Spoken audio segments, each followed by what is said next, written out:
अच्छा, बैठ करके खाना पीना हुजूर की सुन्नत है, हुजूर की सुन्नत है। खड़े होकर के खाना पीना फैशन है। क्या है बोलो? फैशन है। इसी तरीके से जहेज मांगना ये फैशन है। क्या है बोलो? जहेज फैशन है। कुछ लोग जहेज की सुन्नत कहते हैं, गलत है। जहेज सुन्नत नहीं। खूब अच्छी तरह कभी मौका मिला तो हम आपको बताएंगे। हजरत फातिमा को जो सामान हुजूर ने दिया था वो हुजूर ने नहीं दिया था, हजरत अली के पैसे से वो सामान बनवाया था। तो हजरत अली के पैसे से बना तो शौहर का पैसा है ना, दामाद का पैसा है। तो दामाद के पैसे से जो चक्की दी गई और पानी पीने के लिए मशकीज़ा दिया गया, ये मुहक्किकीन की तहकीक है कि हुजूर ने अपने पैसे से ये चीजें नहीं तैयार कराई थी। चटाई कुछ भी, जो कुछ भी मुख्तसर सा सामान था, मिट्टी के गड़े थे, ये सामान भी हजरत अली के पैसे से हुजूर ने तैयार किया था। क्योंकि हजरत अली हुजूर के घर ही में रहते थे और बचपन ही में हुजूर ने उनको अबू तालिब से ले लिया था ताकि चचा पर बोझ न रहे और उनकी चचा के लिए कफालत का बोझ न रहे और आसानी पैदा हो जाए चचा के लिए। इसलिए बचपन ही में हुजूर ने हजरत अली को गोद ले लिया था। तो चूंकि हजरत अली पले थे हुजूर के घर में, तो अब हुजूर को दोनों काम निभाना था। इधर बेटी की भी देख रेख करनी हुजूर ही को थी और हजरत अली को भी बचपन से हुजूर ने पाला था, तो हजरत अली का इंतजाम भी हुजूर को करना था।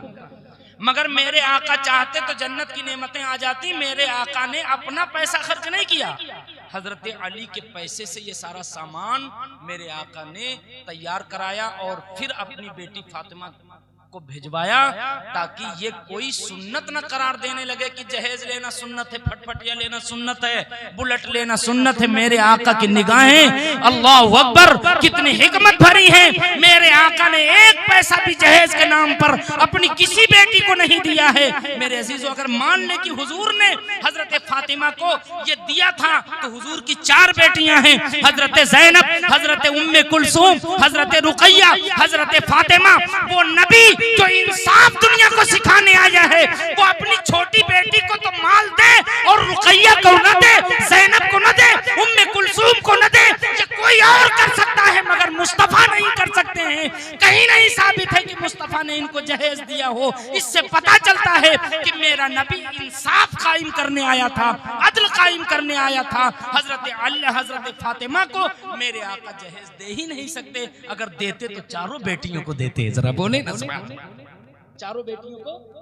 तो यहाँ पर इसलिए मैंने ये बात कही है कि कुछ मौलवी साहब लोग भी यहाँ आके कहते हैं, बाकायदा नज़में बना रखी हैं कि हुजूर ने ये दिया और जहेज में ये दिया। जहेज बाकायदा कह रहे होते हैं। इसलिए मेरे अजीजों, पहले पढ़ना चाहिए।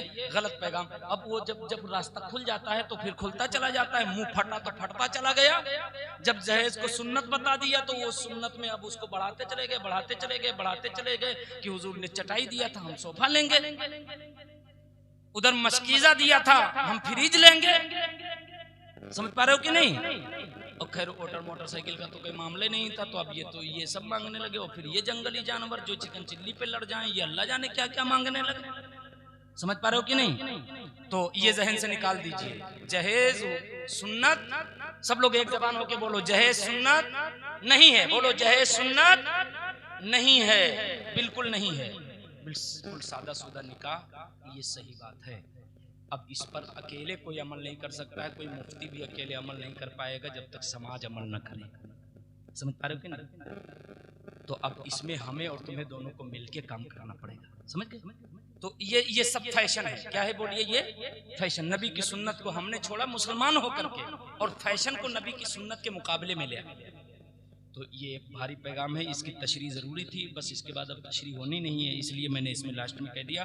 और अल्लाह पाक हमें और तुम्हें दोनों को किसी और का नहीं, नफ्स का नहीं, दुनिया वालों का नहीं, अल्लाह पाक अपने करम से हम सबको मदीने वाले का गुलाम बनाए।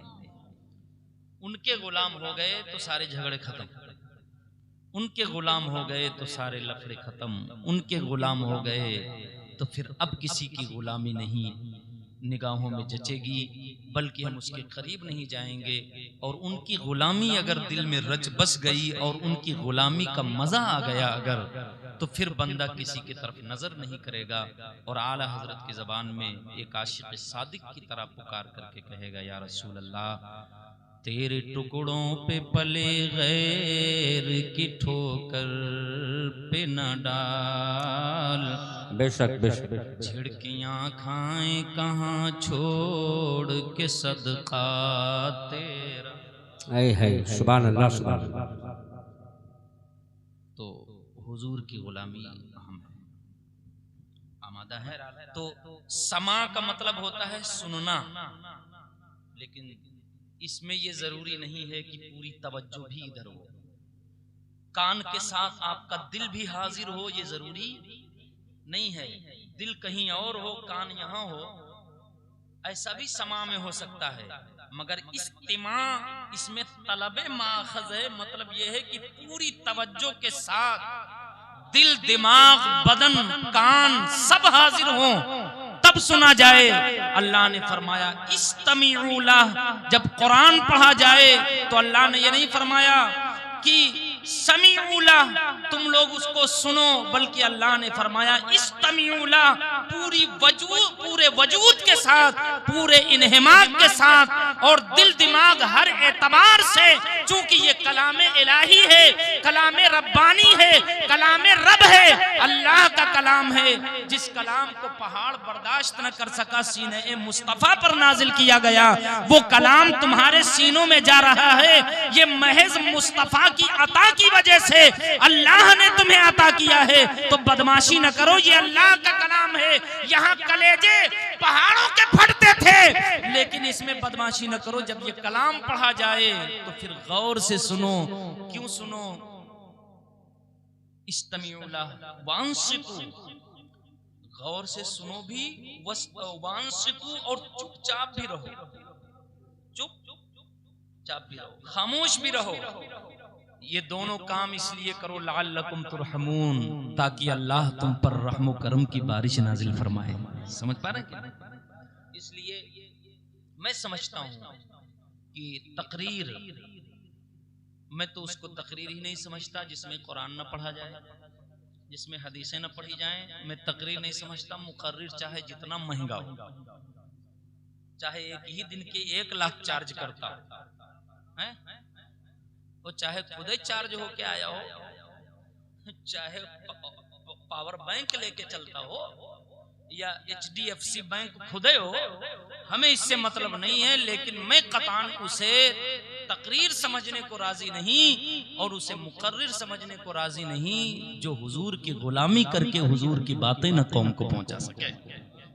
साफ सुथरी बात समझ पा रहे हैं कि नहीं? तो कुरान शरीफ जब पढ़ा जाए तो उसका एहतराम अलग है, उसको खूब संजीदगी के साथ, इसीलिए उसमें बहुत ज़्यादा ज़रूरी नहीं है कि 2-3 बजे तक उसको सुना जाए। कुरान शरीफ सुनने पढ़ने का भी मसला ये है, मैंने पढ़ा है, फ़िक़्ह की किताबों में मौजूद है कि कुरान शरीफ को कभी बेदिली से न पढ़ा जाए। समझ पा रहे? अमीरुल मोमिनीन हज़रत सैयदना उमर फारूक आज़म रज़ियल्लाहु ताला अन्हु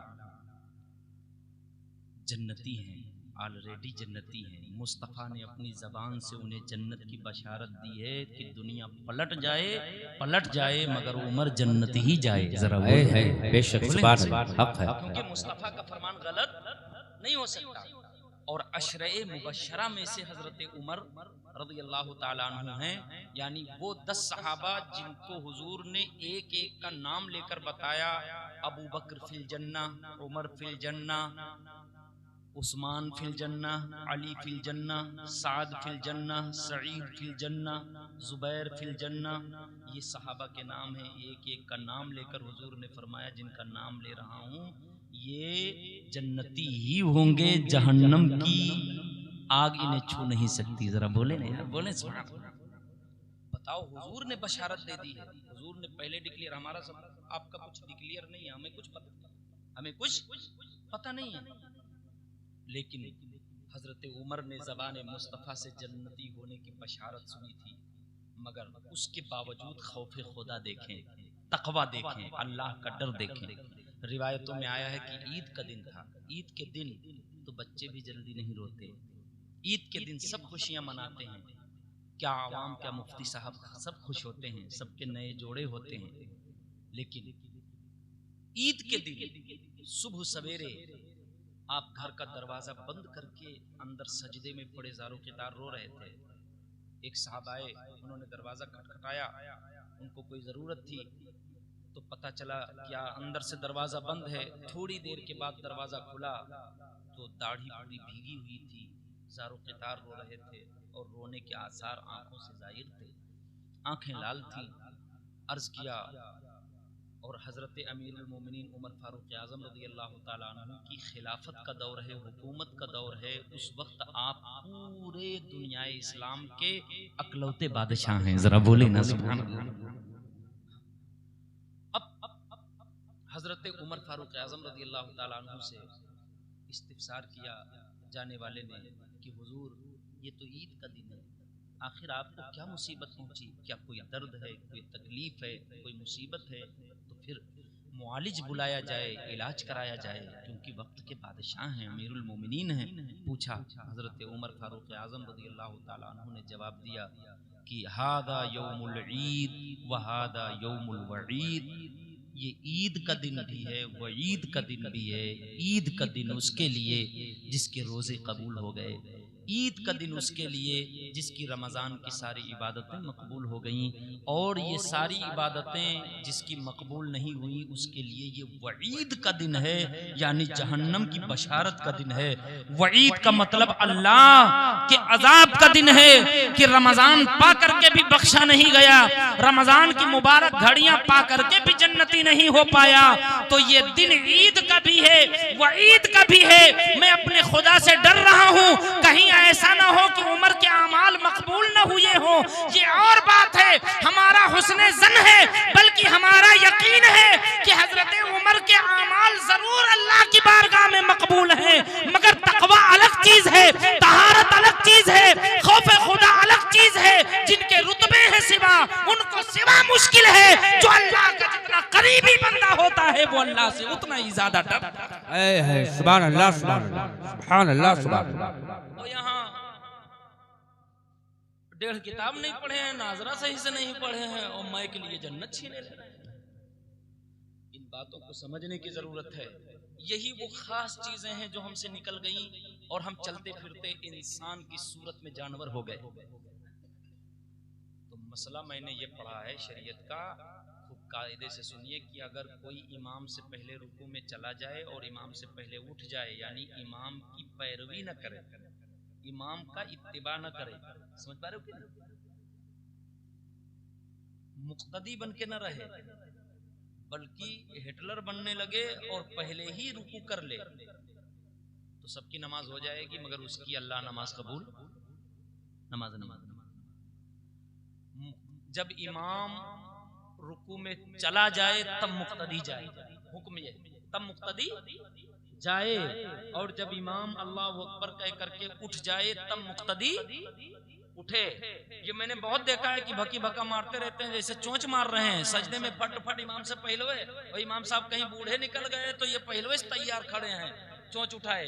इस तरह नमाज नहीं होती है। नमाज के मसाइल भी समझिए, सीखिए मेरे अजीजों। अगर आपके इमाम कमजोर हैं या बूढ़े हैं तो मान लो जाहिर सी बात है कि उनकी एक्टिविटी आपकी एक्टिविटी से मेल नहीं खाएगी, समझ पा रहे हैं कि नहीं? तो इसमें कोई कबाहत नहीं है। इमाम अल्लाह अकबर कह करके जब सजदे से सर उठाए तो उसके बाद आप उठना शुरू कीजिए, और कोशिश ये करिए कि इमाम के बाद उठें और इमाम के बाद ही सारा रुकन अदा करें। अगर इमाम से पहले कोई रुकन अदा कर लेंगे तो नमाज नहीं होगी, ये कन्फर्म है। रुकू ही नहीं, सजदा हो, कोई भी अमल हो, अगर इमाम से पहले आप कर लेंगे तो नमाज नहीं होगी। और अगर जैसे पहली मर्तबा अल्लाह अकबर कह करके नियत बांधते हैं, इसको तकबीर तहरीमा कहते हैं। इसी तकबीर से नमाज शुरू होती है, नमाज शुरू होती है।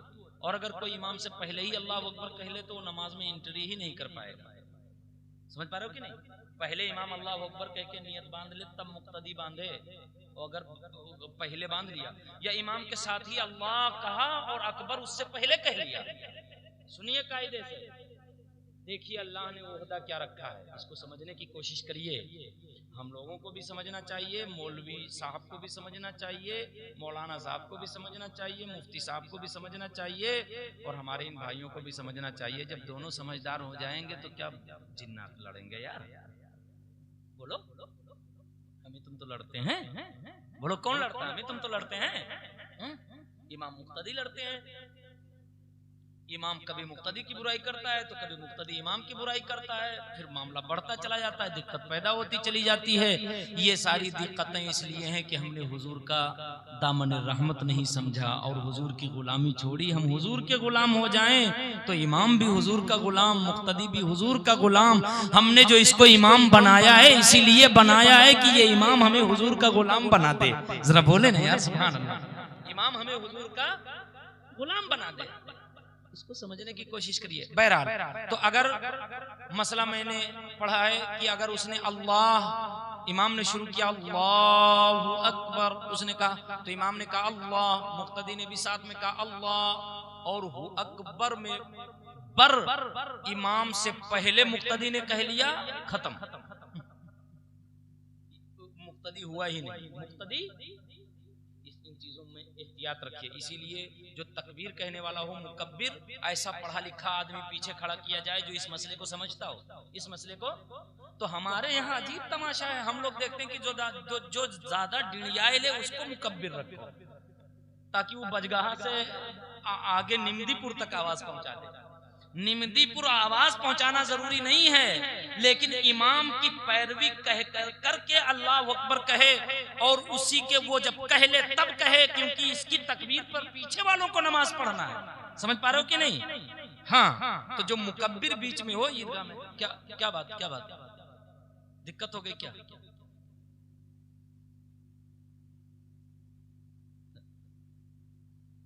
इमाम साहब के खिलाफ तो नहीं हो सब लोग? तो फिर कसमकश करने लगे, हम भैया बहुत जाने देना है लेकिन इनमें बातों से लागत है। ऐसा तो नहीं है कि हम लोग सब इमाम के खिलाफ हैं लिए इमाम की तारीफ करें, ऐसा भी होता है। इस तरह भी ऑब्जेक्शन किया जाता है, एहतजाज खामोश भी होता है, पॉजिटिव एहतजाज। चलिए खैर,